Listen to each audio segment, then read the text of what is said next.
શું તમે ક્યારેય વિચાર્યું છે કે સાક્ષાત ભગવાન શ્રી કૃષ્ણ, જે આખા બ્રહ્માંડના માલિક છે, એમણે પુત્ર પ્રાપ્તિ માટે વર્ષો સુધી શિવજીની તપસ્યા કરવી પડી?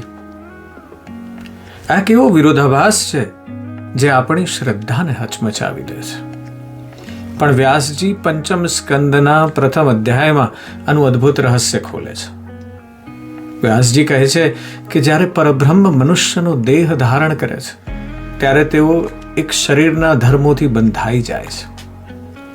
જેમ એક મહાન સમ્રાટ ગરીબ પ્રજાની વેદના સમજવા માટે ભિખારીના વેશમાં નીકળે, એ સમ્રાટ હોવા છતાં એણે ભિખારીનો વેશ ભજવવો પડે છે. બરાબર એવી જ રીતે શ્રી કૃષ્ણ જ્યારે પૃથ્વી પર આવે છે ત્યારે તેઓ મનુષ્યતાના નિયમોને સ્વીકારી લે છે અને આપણને આદર્શ જીવનનો માર્ગ બતાવે છે.